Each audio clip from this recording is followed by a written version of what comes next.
नमो विष्णुपादाय कृष्णप्रेष्ठाय भूतले श्रीमते भक्तिवेदांत स्वामिनिति नामिने नमस्ते सारस्वते देवे गौरवाणी प्रचारिणे निर्विशेषा शून्यवादी पाश्चात्य देश तारिणे जय श्री कृष्ण चैतन्य प्रभु नित्यानंद श्री अद्वैत गदाधर श्रीवासादि गौर भक्त वृंदा हरे Krishna Krishna Krishna Hare Hare Hare Ram Ram Ram Hare Hare.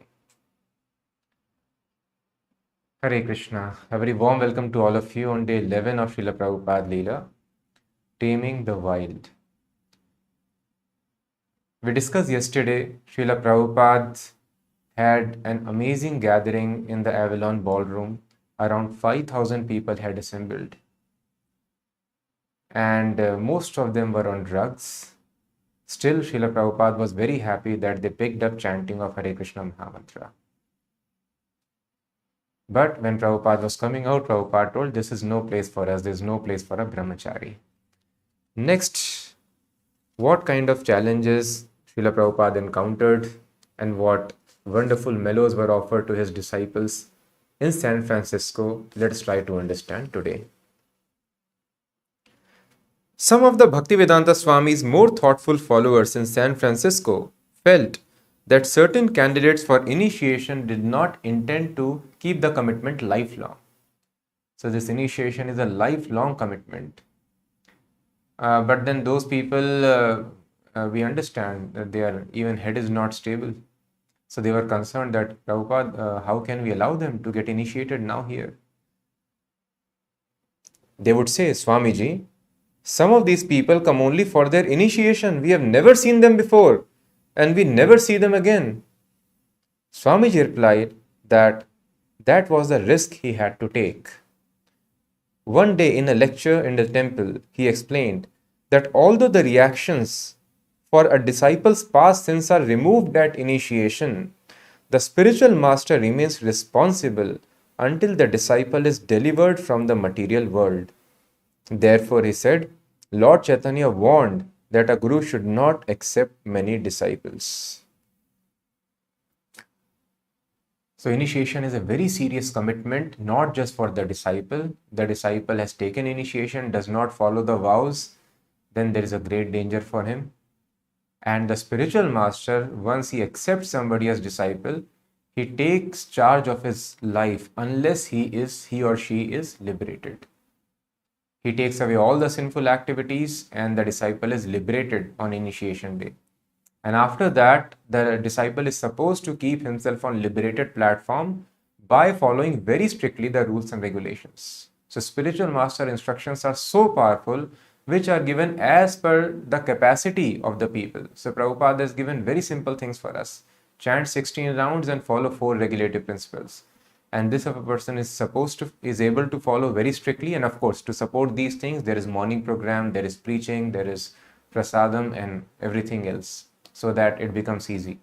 So we have to follow just these things. And if a person is able to chant 16 rounds, follow 4 principles, Srila Prabhupada tells no power in this world can stop you from going back to Godhead. Just see what a boon we have. Hiranyakashipu wanted to become immortal and he did rigorous tapasya for 100 celestial years. And the flesh was eaten away. Only bones remained. Ravana was offering his heads, and so many people have done such great tapasya to become immortal. And we have got the formula to become immortal. So it is not some imagination, but it is a fact. Mrityurma amritam gama. It can be established by simply taking complete shelter of a bona fide spiritual master. But if the disciple commits sins again, spiritual master has to remain in this material world unless he is able to liberate the disciple. So that is why the disciple should be very, very careful not to put his spiritual master to trouble. So Srila Prabhupada told, that is why Chaitanya Mahaprabhu has warned, do not accept more disciples, otherwise it is risk for the spiritual master. Spiritual master has to suffer in his body for the sins of the disciples, of course a token amount. That is why Jesus Christ also suffered so much. Why he was crucified? Because he took the sins of his disciples. So a token amount spiritual master suffers so that disciples are cautious. They don't commit sins to put their spiritual master into trouble. But nevertheless, if disciples commit sins, trouble comes to spiritual master. Sometimes there is bad health, sometimes there are bad dreams, and spiritual master remains in material world and he has to wait and put effort unless the disciple is liberated.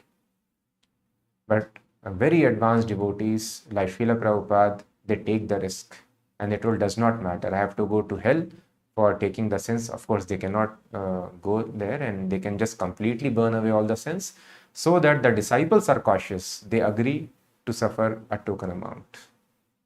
So Prabhupada told, I am prepared to take all the risk for preaching mission.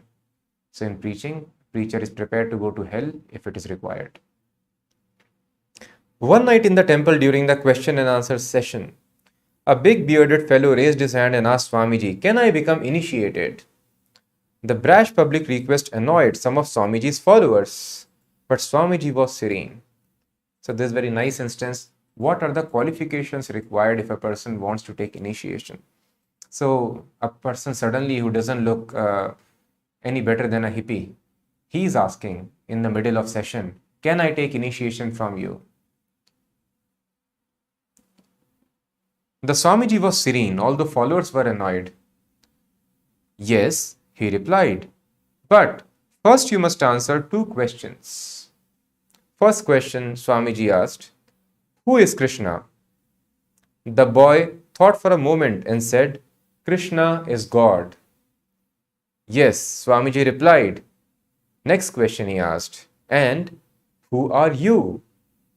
Again the boy thought for a few moments and then replied, I am the servant of God. Very good, Swamiji said. Yes, you can be initiated tomorrow. So Srila Prabhupada this example he used to tell his disciples what is required. In Chaitanya Charitamrita it is explained, we are struggling to crack one exam after another, and in competition so many new exams are coming up. Earlier people were satisfied just being graduate, and now after graduation so many other degrees, so many other certifications, entire life person is writing clearing exams. There is no respite. So what to do to solve the problems of life? So it is mentioned in Chaitanya Charitamrita, Jeev Krishna Das e Vishwas Karle Toar Dukho Nai. Simply if a person can believe that I am Krishna's servant, then there is no more misery in life from that day, because whatever I am supposed to do, I should do for Krishna. And it is simple. Anybody who maintains us, we serve them. Why we are doing our jobs? Because our employer is maintaining us. So now if we analyze who is maintaining all of us, the food that we have, the water that we drink, the planet on which we are living, who is sustaining us? So Krishna is maintaining us. So it is our natural position as a matter of sensibility, obligation, we should try to serve Krishna. So if I simply realize that Krishna is maintaining me, so let me try to serve him. I am servant of Krishna. Such a person is qualified to accept initiation. And otherwise, if this realization is not there, externally a person might take initiation, but spiritual progress would be checked. So Bhaktivedanta Swami was knowing it is difficult for his disciples to keep the vows. But then he was hopeful, because the instructions are extremely powerful. How much ever bad a person can have his past life, but still, if he sticks to the simple rules and regulations of the spiritual master, then he can come out of all the challenges which put impediments in spiritual progress. So Prabhupada was hopeful, but time would tell whether disciples will be able to follow or not. But Prabhupada told, this is no logic that you are telling me, Prabhupada, please don't initiate, they will fall down. Fall down can happen to anybody. It is a war. Spiritual life is a war. And those things which are most dear to us, they become our enemies. They start opposing us. As soon as you sincerely practice Krishna consciousness, first of all, our mind and body will become our enemy.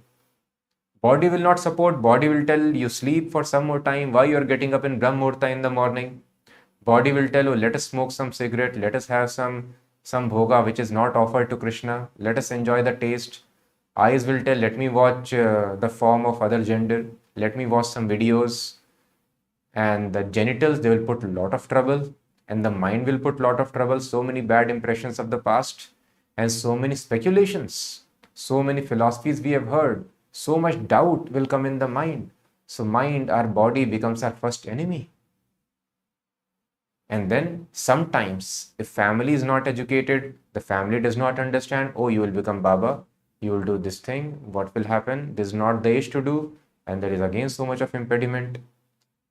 So it is like a war. It is not easy because people generally don't understand spiritual life. So generally people are in the bodily concept of life no more than animals. Unless a person understands I am not the body, Vedas tell Dvipad Pashu, animal walking on 2 feet. Animal is working out to satisfy mind and body. We are working out to satisfy mind and body. What is the difference? Sensual gratification. Platform is same. So in this war, just like in any war, there are some losses. So Srila Prabhupada was expecting that some of the soldiers who are weak will fall down. Any soldier can die. The strongest soldiers also lose their life on the battlefield. So some losses can happen. But it does not mean that we stop fighting. It does not mean that I should not initiate. So that fall down can happen to anyone, but spiritual master has to take the risk to train the disciples. And if the disciple falls down, spiritual master again keeps on trying, as long as the disciple holds on to the feet of spiritual master. Aside from Vedic standards, even by the standard of Swamiji's New York disciples, the devotees in San Francisco were not very strict. Some continued going to the donut shop. They were very fond of eating donuts.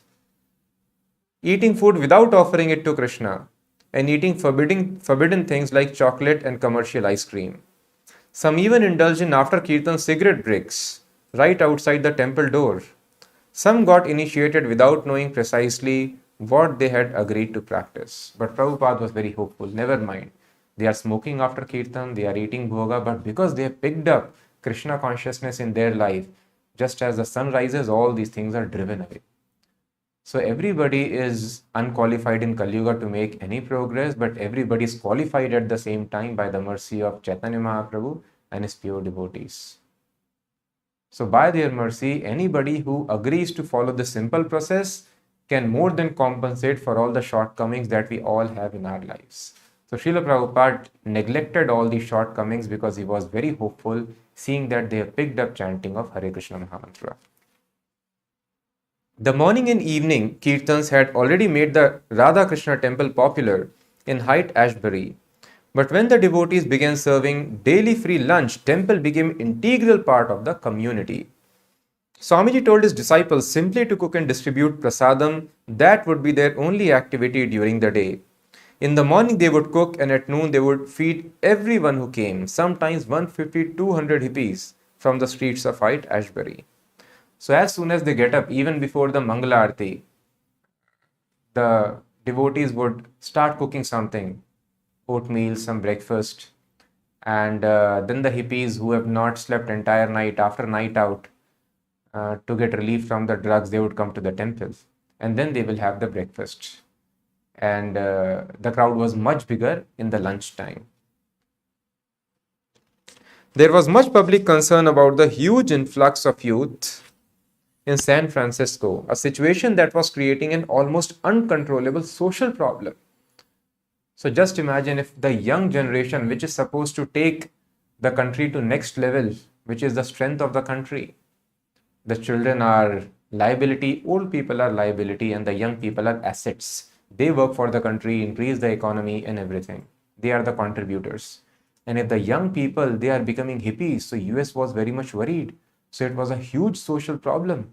And they were perplexed what to do. Our young generation is leading this life of disgust. Police and social welfare workers were worried about health problems and poor living conditions, especially in the Haight Ashbury. Some middle class people feared a complete hippie takeover. The local authorities welcomed the service offered by Swami Bhaktivedanta's temple, and when civic leaders in Haight Ashbury talked of forming a council to deal with the crisis, they requested Swami Bhaktivedanta to take part. As Allen Ginsberg, if you remember, he had advised in the ballroom. So the morning kirtans are very good. Those who want to come back and come to normal consciousness, you can take part in this morning kirtan. Allen himself sometimes dropped by in the morning with acquaintances with whom he had stayed up all night. But on occasion, the re-entries would come flying in out of control for crash landings in the middle of the night. One morning at 2 a.m., the boys sleeping in the storefront were awakened by a pounding at the door, screaming, and police lights.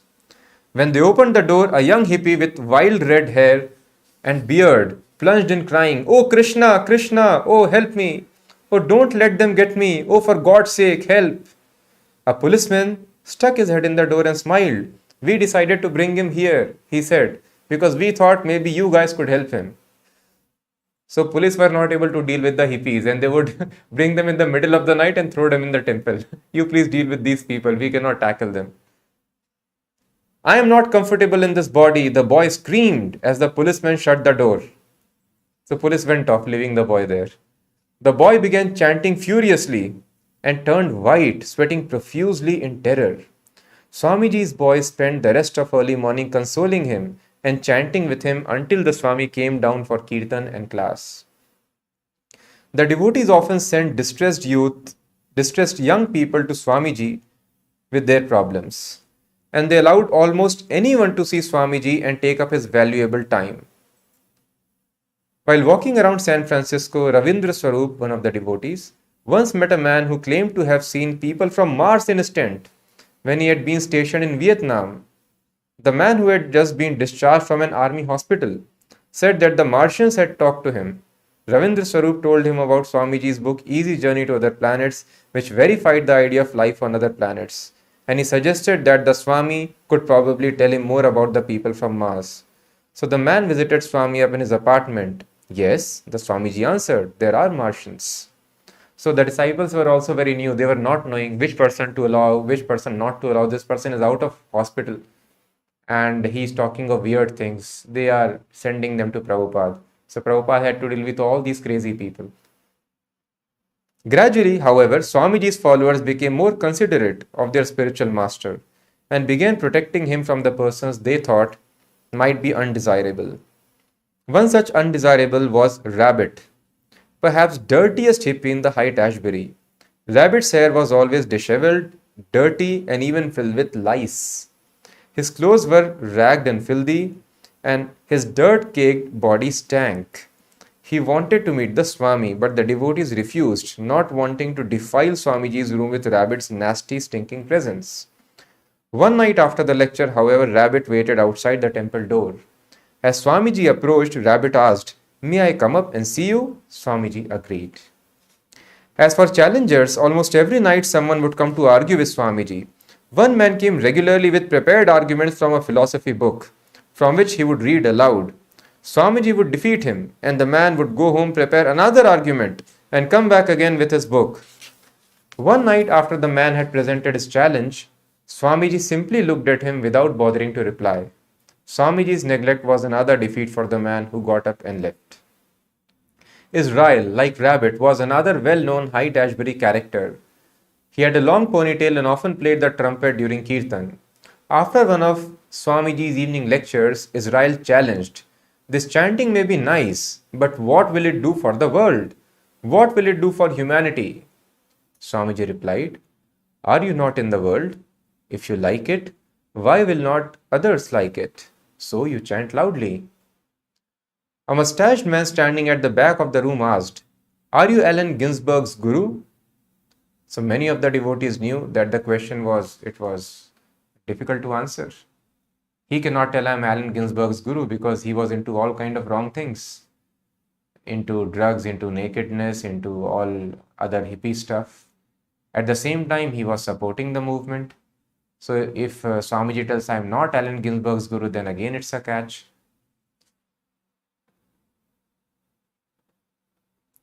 To devotees, the whole exchange became transcendental due to Swamiji's reply. Many of the devotees knew that the question was loaded and to answer that either yes or no would be difficult, but Swamiji very expertly replied, "I am nobody's guru, I am everybody's servant." Swamiji had not simply given a clever response, he had answered out of a deep natural humility. So Prabhupada, just like some people, they outsmart the questioner. So this was not Swamiji's mood to bring him down, or in a condescending way he was not answering. So that is the expertise of a pure devotee who gets direct direction from Krishna seated within the heart, how to act in any situation. So Swamiji gave a factual answer what a pure devotee is feeling. So there are various stages in spiritual life, and the highest stage in Varnashrama system is sannyas, and in sannyas also there are 4 levels. So when a person has just taken sannyas, he might still not be completely dependent on Krishna. So that is called kutichak. So these kind of sannyasis, they live outside the city in a kuti, in a small cottage. But family members can come and give them food, prasadam. But they do not indulge in family affairs, do not meet with family. But prasadam they can accept from family. And then when they become more advanced, bahudak, then they stop accepting food from home. And they start begging from different people. Bahudak, from many places they beg little food. And when they become further advanced by practicing such dependence on Krishna, they become parivrajak, means they keep on traveling. And they travel, and because now they are advanced in knowledge, they know how Krishna is maintaining me. They have realizations. So those realizations they share with others. And these parivrajaks usually accept disciples. However, by preaching, by traveling and preaching, sannyasi advances further and he becomes a paramhansa. Paramhansa means he is completely free now from the clutches of nature. No laws of nature act upon such devotees, and their life becomes perfect. And in the topmost stage of Varnashrama system, Paramhansa, a liberated soul, what is his consciousness? He thinks, I am the most fallen person. Everybody is serving Krishna and I am the most fallen, so I am servant of everybody. So then usually such Paramahansas do not preach. So we think bossing over is a good consciousness, and that is what we are doing. This is totally wrong education that we have got, wrong upbringing. It is upbringing of envy. So when you love somebody, you would not like to boss over, isn't it? But here everybody wants to boss over. People should follow me. I should become most rich, most famous. But such a mentality always gives trouble to people because everyone wants to become boss. There is competition. Somebody doesn't listen to you, either your colleague or family member, then there are clashes. So actually, if you want a peaceful society, the solution is not the boss consciousness, but the servant consciousness. Das, das, dasanu, das. I am servant of Krishna. So Paramahansa thinks everybody is engaged in service of Krishna, only I am not engaged. So thus these devotees do not preach because they think everybody is better than me. But sometimes, out of compassion for the other souls, they leave this consciousness. So this consciousness is most enjoyable. The greatest pleasure that a person can enjoy is not in the boss consciousness, but in servant consciousness. But the devotees leave this consciousness out of compassion for the suffering living entities. Under direction of Krishna, they come out and they try to find fault and try to correct them so that the devotees their disciples can advance in spiritual life. So fault finding gives a lot of trouble, but they take the trouble out of compassion. So such is the situation with Srila Prabhupada, Bhaktisiddhanta Maharaj and other great acharyas in the Sampradaya. They are all Paramahansas, but they act just like a professor could be very educated, but he can also come down and teach in primary classes. So it is not as his level, but out of compassion, when he sees there is nobody to educate these children, so he acts in a capacity which is much, much lower to his status. So this is the situation of Srila Prabhupada. Although he is a Paramahansa, that is why we call him Paramhans Parivrajaka. He is traveling and preaching, although he is Paramahansa. He has come down a level out of great compassion. So such Paramahansa, we see how he tackles very nicely. It was not a condescending tone, but it was fact what he was feeling. I am nobody's guru. I am everybody's servant. So he stated fact, and at the same time, the matter got resolved. So thus many times devotees were planning ways and means how to preach, what to speak in a particular circumstance so that a person can get convinced. So Prabhupada told them, you don't try to make this artificial setup. Simply try to make a person sincere, because then if a person is sincere, God seated in the heart will dictate what to speak first and next. So this is how preaching should be done. It's a dynamic, spontaneous process. One morning, a couple attended the lecture, a woman carrying a child and a man wearing a backpack. During the question and answer period, the man asked, "What about my mind?" Swamiji gave him philosophical replies, but the man kept repeating, "What about my mind? What about my mind?" With a pleading, compassionate look, Swamiji said, "I have no other medicine. Please chant this Hare Krishna. I have no other explanation. I have no other answer." But the man kept talking about his mind. Finally, one of the women devotees interrupted and said, "Just do what he says, just try it." And Swamiji picked up his kartals and began kirtan. One evening, a boy burst into a lecture. So, such kind of crazy people were there, stopping in between, shouting, arguing, debating with Swamiji. So, one evening, a boy burst into a lecture exclaiming that a riot was gathering on the Hyde Street.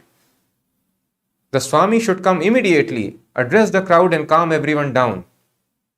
Mukunda explained that it wasn't necessary for Swamiji to go, others could help. The boy just stared at Swamiji as if giving an ultimatum. Unless Swamiji came immediately, there would be a riot and Swamiji would be to blame. Swamiji spoke as if preparing to do what the boy wanted. "Yes, I am prepared," Swamiji gave the reply. But nobody went and there was no riot. Usually during the kirtan, at least one dancer would carry on in a narcissistic, egoistic way, occasionally becoming lewd to the point where Swamiji would ask the person to stop. In every kirtan, at least one person will act in such a strange way. One evening before Swamiji had come down from his apartment, a girl in a miniskirt began writhing and gyrating in the temple during kirtan. When one of the devotees went upstairs and told Swamiji, he replied, "That's all right. Let her use her energy for Krishna. I am coming soon and I will see for myself." So Krishna is so merciful. So person is doing any kind of activity, Krishna takes it as dance. He is doing Sankirtan before me. So Krishna is very merciful. If a person comes and falls down before the deity, stumbles upon anything, Krishna gives the benefit of offering respects. He or she is doing dandavats. So Prabhupada would tell, just imagine if you consciously do Sankirtan, chant and hear Hare Krishna, what is the result? Putana wanted to kill Krishna by smearing her breasts with poison. But Krishna took the positive side. At least she desired to give me milk. And after killing Putana, Putana got elevated to the position of Krishna's mother, like Yashoda Mai in Golok Vrindavan. So just see, this is called God. Somebody is coming to kill you. Can you accept that woman as your mother? It is unimaginable. This is Krishna's character. And any person who associates with Krishna by constantly chanting the name of Krishna automatically gets all such good qualities, just like an iron rod in fire. So people do not know. They are making policies of making children morally upright and all such things. And by doing all this education, what happens? They occupy top posts, and 80% people minimum on top posts are corrupt. So these moral values can only be installed in society by Krishna consciousness. Krishna is supremely moral person. Somebody kicks Krishna on his chest, Krishna massages the feet of that person like Bhrigu Muni. And if somebody is coming to kill, Krishna takes the positive side. At least she desired to feed me milk. And she gave her the position of mother. So just see, this is Krishna. So thus there is no need to endeavor separately for building positive qualities, moral qualities, all the goodness. Yasyasti bhaktir bhagavati akinchana sarvair gunay tatra samasate suraha. All the good qualities get manifest in the devotee by Krishna consciousness. So we just have to keep constant association with Krishna, and then everything good will develop. When Swamiji arrived and started another kirtan, the girl who was very skinny again began to wriggle and gyrate. Swamiji opened his eyes and saw her. He frowned and glanced at some of his disciples, indicating his displeasure. Taking the girl aside, one of the women escorted her out. A few minutes later, the girl returned wearing slacks and dancing in a more reserved style. Swamiji was sitting on his dais, lecturing to a full house, when a fat girl who had been sitting on the window seat suddenly stood up and began shouting at him. "Are you just going to sit there?" she yelled. "What are you going to do now? Come on! Aren't you going to say something? What are you going to do? Who are you?" Her action was so sudden and her speech so violent that no one in the temple responded. However, unangered, Swamiji sat very quietly. He appeared hurt. Only the devotees sitting closest to him heard him say softly, as if to himself. Prabhupada said, "It is the darkest of darkness." So Prabhupada on one side would become very angry if somebody tells anything about Krishna. Krishna has no form. Krishna is simply an energy. He would become very angry. But if somebody is shouting at Swamiji, then he is completely unangered. But then he was hurt. Just like a well-wisher tries to do good to you and you get abused, then we feel hurt. So Prabhupada had come here to deliver these people and they are shouting at him. So Prabhupada told very softly, only those people who are sitting close to him. Prabhupada told, it is darkest of all the dark regions. But still Prabhupada was preaching, knowing that it is the most darkest, most tamasic place. Still Prabhupada was having very strong faith in the holy name. That holy name will take them out. So this is not the end. Another night, while Swamiji was lecturing, a boy came up and sat on the dais beside him. The boy faced out toward the audience and interrupted Swamiji. "I would like to say something now." Swamiji politely said, "Wait until after the class. Then we have questions." The boy waited for a few minutes, still sitting on the dais, and Swamiji continued to lecture. But again the boy interrupted, "I got something to say. I want to say what I have to say now." The devotees in the audience looked up astonished, thinking that Swamiji would handle the matter and not wanting to cause a disturbance. None of them did anything. They simply sat while the boy began talking incoherently. They are all on drugs. He has gone sat on the same dais with Swamiji, talking gibberish. Then Swamiji picked up his kartals. "All right, let us have kirtan." The boy sat in the same place throughout the kirtan, looking crazily, sometimes menacingly at Swamiji. After half an hour, the kirtan stopped. And as was the custom, prasadam distribution, Swamiji cut the apple into small pieces. Then he placed the knife and a piece of apple in his right hand, and he held his hand out to the boy. There was piece of apple and knife, both in the same hand. The boy looked at Swamiji, then down at the apple and knife. The room became silent. Swamiji sat motionless, smiling slightly at the boy. After a long, tense moment, the boy reached out. A sigh rose from the audience as the boy chose the piece of apple from Swamiji's upper hand. Haridas recollects, "I used to watch how Swamiji would handle things. It wasn't easy. To me, that was the real test of his powers and understanding. How to handle these people, not alienate or antagonize or stir them up to create more trouble. So these are crazy people, they would go even more crazy. He would turn their energy so that before they knew it, they were calm, like when you pat a baby and it stops crying. Swamiji had a way of doing that with words, with the intonation of his voice, with his patience, to let them carry on for a certain period of time. Let them work it out, act it out even. I guess he realized that the devotees just couldn't say, listen, when you come to the temple, you can't behave in this way. Of course, that was not possible. They would just invite people, and this was the level of people. It was a delicate situation. Often someone would say, I am God. They would get an insight or hallucination from their drugs. They would try to steal the spotlight. They wanted to be heard, and you could feel an anger against the Swami from people like that. Sometimes they would speak inspired and poetic for a while, but they couldn't sustain it, and their speech would become gibberish. And the Swami was not one to simply pacify people. He wasn't going to coddle them. At the same time, he was straightforward, Srila Prabhupada. He would say, what do you mean? If you are God, then you have to be all-knowing. You have to have the attributes of God. Are you omniscient and omnipotent? He would then name all the characteristics that one would have to be an avatar or God. He would rationally prove the person wrong. He had superior knowledge and would rationally explain to them, if you are God, can you do this? Do you have this power? Sometimes people would take it as a challenge and would try to have a verbal battle with the Swami. The audience's attention would then swing to the disturbing individual, the person who was grabbing the spotlight. Sometimes it was very difficult. I used to sit there and wonder, how is he going to handle this guy? This one is really a problem. But Swamiji was hard to defeat. Even if he couldn't convince the person, he convinced the other people in the crowd so that the energy of the room would change and would tend to quiet the person.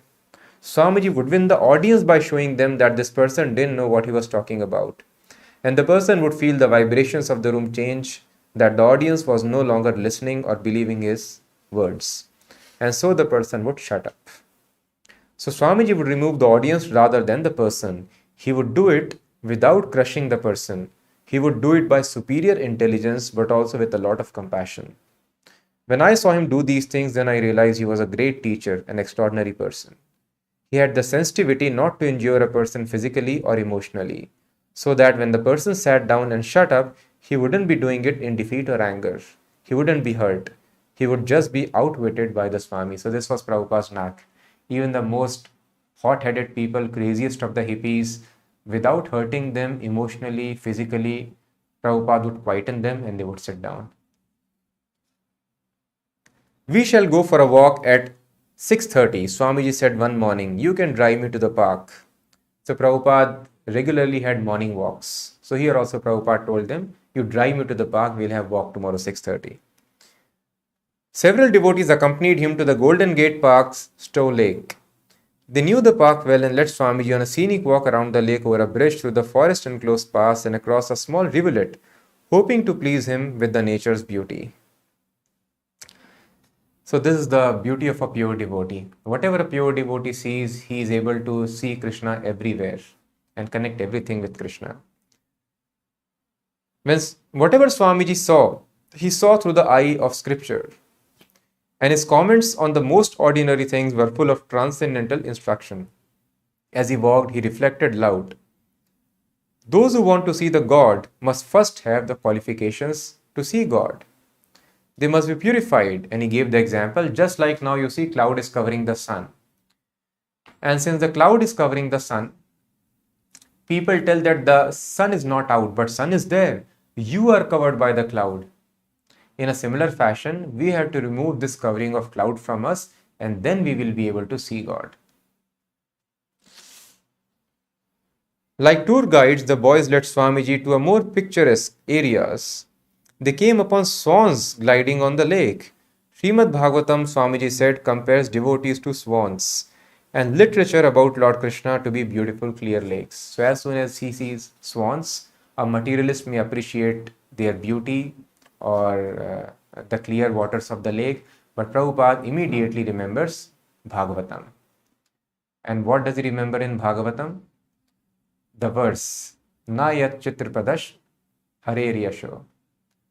So Srimad Bhagavatam mentions the activities of crows and swans. Crows are attracted by dirty stuff and swans by clear waters. In a similar fashion, any of these mundane news and mundane talks do not attract the attention of devotees. So ordinary person may be very much fascinated. Oh, this country has defeated another country in war or defeated this country in sports or politics or any other thing. But a devotee takes interest in these things as much as is required to keep the body and soul together, because it's just a temporary setup, a drama or a dream world. Dream in the sense it exists, but it's temporary.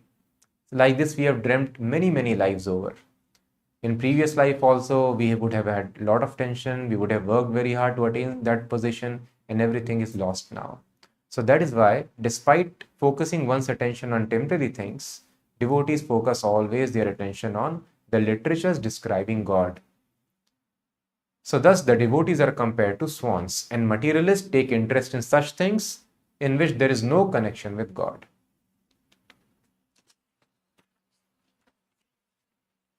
The devotees delighted in bringing Swamiji to rhododendron glen. So it's kind of fauna.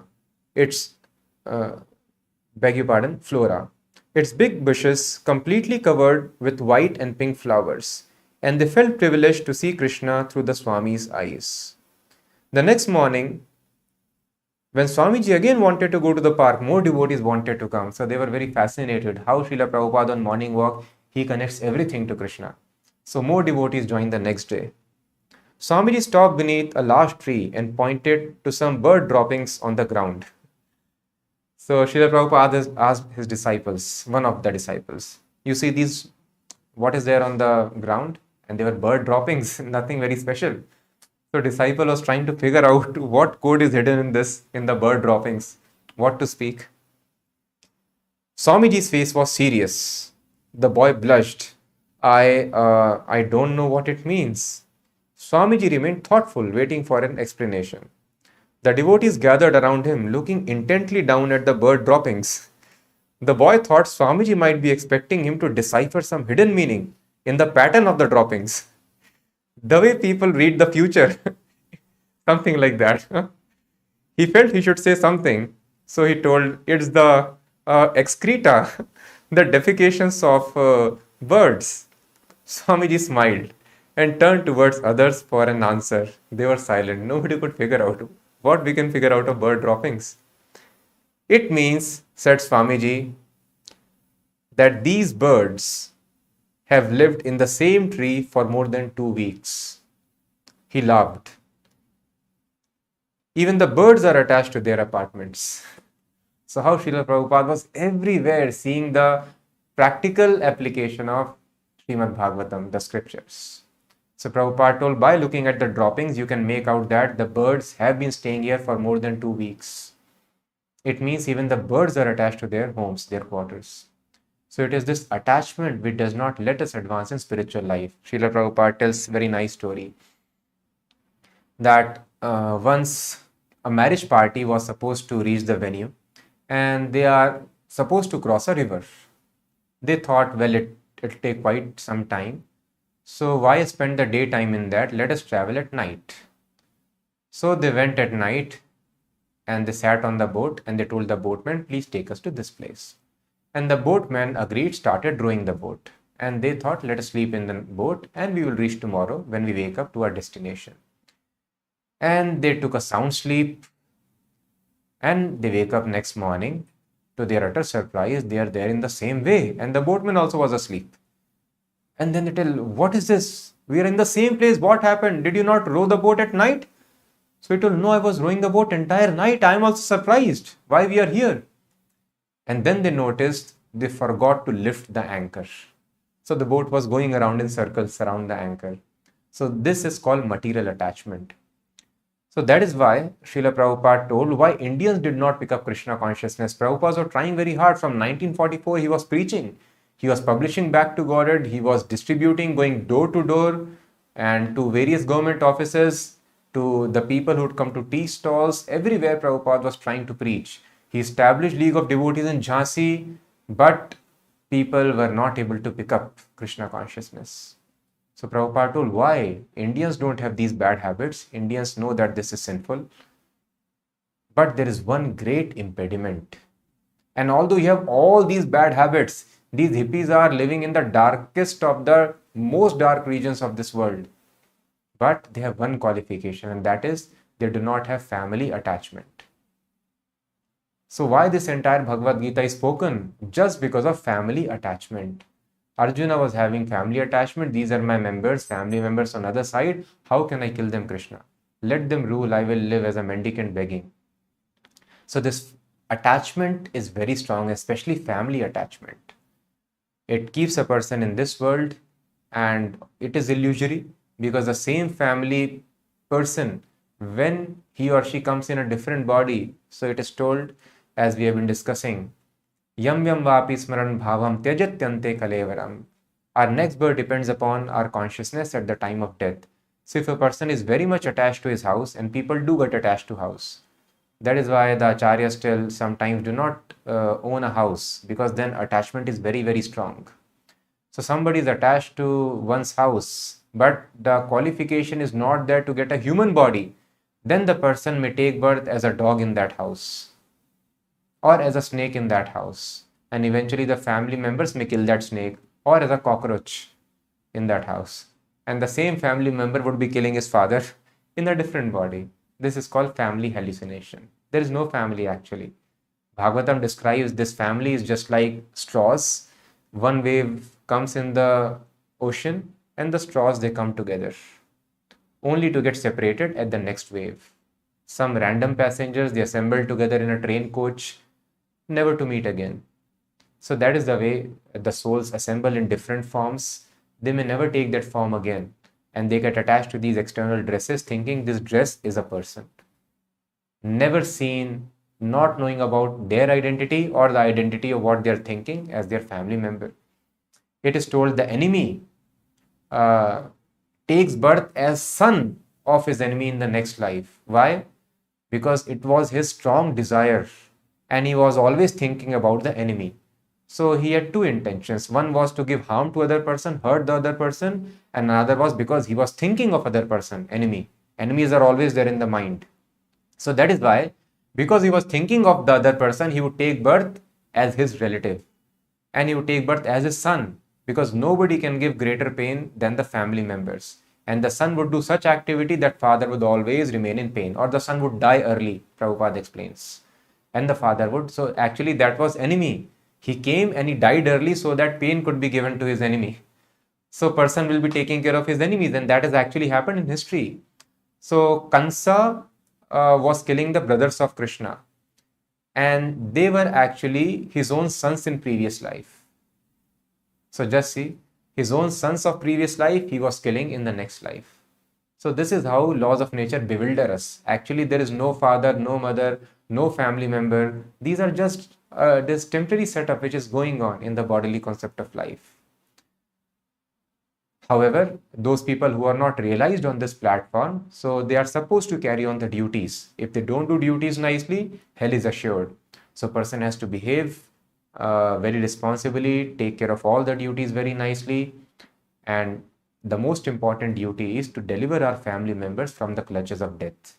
And this a person can only do when he realizes this family is but a drama, just some dresses outside. So what does it mean? Should we leave our family? No, leaving or no leaving depends upon whether it is required for the service of Krishna.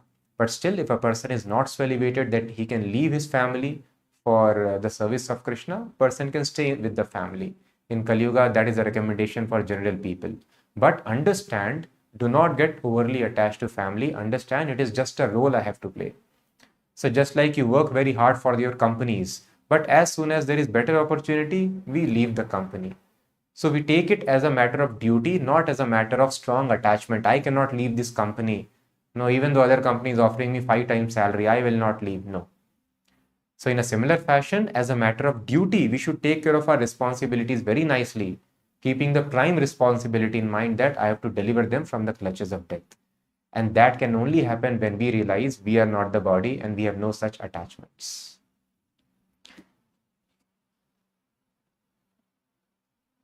So thus Prabhupada explained how this attachment is present in birds also, attachment to home, attachment to house, that they are also not willing to leave this place. So thus this pulling up anchor is very important. So because of this anchor, Indians could not pick up Krishna consciousness. And Westerners, despite all their shortcomings, they did not have this family attachment. Thus they could advance and overcome all the shortcomings. So thus it is very, very important to overcome, to lift this anchor. This is the 10th offense against chanting the holy names of Krishna, to maintain material attachments even after understanding so many instructions on this subject matter. So it is very important to give up the attachments, and then when a person chants, there is very soon the desired result.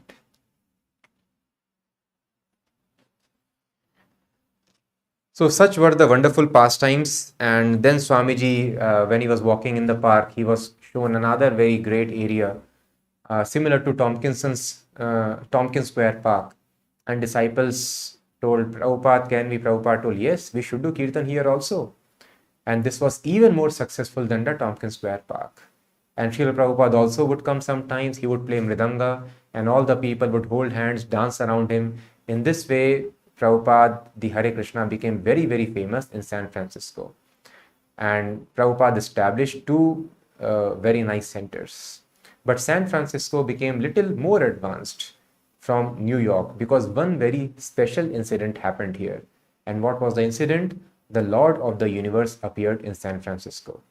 How he appeared, what are the wonderful pastimes, how Srila Prabhupada engaged the disciples in his seva, all these pastimes we will understand tomorrow. So now is the time for winner. Let's see who has won. Many congratulations to Jyoti Takne. So the comments which I've got from devotees is she is regular in writing realization, and she has also shared PDF of Srila Prabhupada book with many people and hopes to contribute more in the future. Thank you very much for your amazing service. So book distribution Prabhupada took as his primary agenda because that is Prabhupada's desire. Please distribute books. His Guru Maharaj ordered him to do that, and Prabhupada told, so please help me in my mission. So Prabhupada becomes greatly pleased when we distribute Prabhupada books. So especially offline book distribution is very effective because online if we share, then a person may read, but then he will never be able to take it again. But offline if we keep, then always it occupies a space, and if the book is big, it stays for generations. And many times we come across devotees, yes, my father or grandfather had Bhagavad Gita. So grandfather could not follow much, father could not, but the son actually became very good devotee. But nevertheless, online is also very powerful media. Immediately the book goes, and many people have become wonderful devotees by online distribution also. So please keep sharing online, offline as much as possible. Thank you so much for being regular in writing. This will help you a great deal in spiritual realization. So I hope you have communicated your address so that we can send you your transcendental gift. I request other devotees also, you can please keep writing your realizations, and especially if you write in the comment box, that will help anybody who visits this video in future to have a revision of what they have heard. Because after hearing, now if we ask what all points we have done, it would be difficult for us to recollect all the points. But all these points individually, they can read in the comments as well. And the post has a greater share, so more people can come to know about Srila Prabhupada glories. So please try to like this also, try to share this video as well. We'll meet tomorrow again.